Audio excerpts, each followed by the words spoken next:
राजस्थान के जैसलमेर ज़िले में एक गांव है। ये गांव 250 साल पुराना बताया जाता है। इस गांव का नाम है कुलभाटा।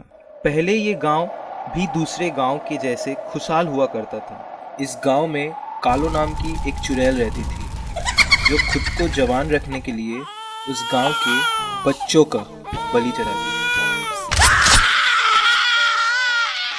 और इस चीज़ से परेशान होके सारे गांव वाले एक दिन एक तांत्रिक को बुलाते हैं और उसके सहारे कालो नाम के चुड़ैल को मारकर रेगिस्तान में दफना देते हैं। लेकिन मौत के बाद भी कालो का आतंक रुका नहीं, क्योंकि कुछ दिनों के बाद ही कालो को फिर से खबर गांव में फैलने लगती है और मर के जिंदा हुए इस चुड़ैल के आतंक से गांव वाले उस गांव को छोड़ के चले गए और गांव देखते ही देखते वीरान हो गया और कुलभाटा एक खंडर बन गया। मैं इस तरह के बातों में कभी यकीन नहीं करता था जब तक मेरे साथ ये ना हुआ।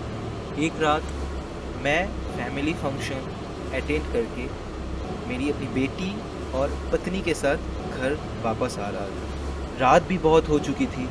मेरी पत्नी और मेरी बेटी दोनों सो गए थे, इसीलिए मैंने हाईवे छोड़कर शॉर्टकट लेने का फैसला किया, जो कि कुलभाटा गांव के बगल से गुजरती है।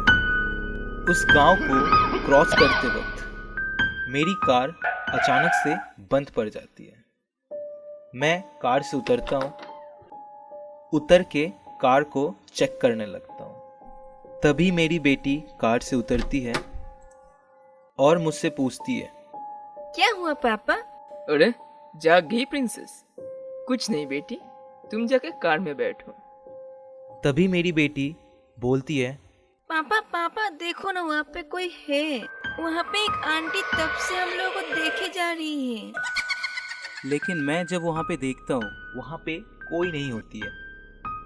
तब तक मेरी कार भी ठीक हो जाती है और मैं अपनी बेटी को कार में बैठाता हूँ और कार स्टार्ट करके वहाँ से निकल पड़ता हूँ।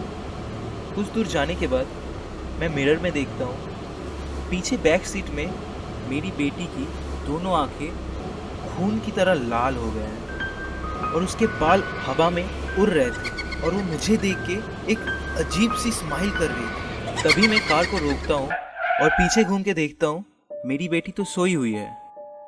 मैं अपनी बेटी को देख ही रहा होता हूँ, लेकिन तभी मेरे कार के विंडो ग्लास में कोई ठक ठक करता है और मैं जैसे ही घूम के बाहर देखता हूँ,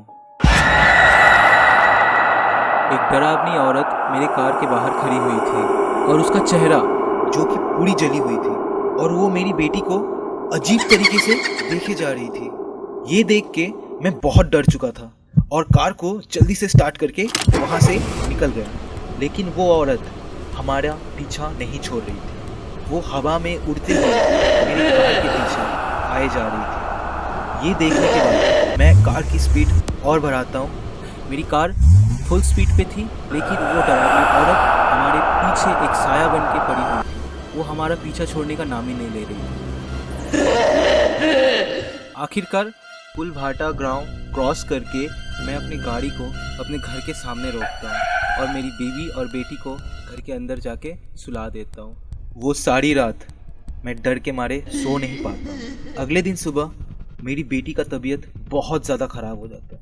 उसे बहुत बुखार लगती है। मैं उसे संग संग हॉस्पिटलाइज करता हूँ। 2 दिन मेरी बेटी हॉस्पिटल में रही और अगले दिन फाइनली डॉक्टर ने कहा, आपकी बेटी बिल्कुल ही ठीक है, आप चाहे तो उसे आज घर ले जा सकते हैं। और मैं तुरंत जाके अपनी बेटी से मिलता हूँ। आखिर 2 दिनों के बाद मैं अपनी बेटी को सही सलामत देख के बहुत खुश था और मैं अपनी बेटी को गोदी में उठा के बोलता हूँ, प्रिंसेस आप तो अभी ठीक हो गई हो, तो बताओ मेरी प्रिंसेस को भी क्या चाहिए? कहीं घूमने चले? तो कहाँ चलेगी मेरी प्रिंसेस? चलो गैंगटॉक घूम के आते हैं। नहीं।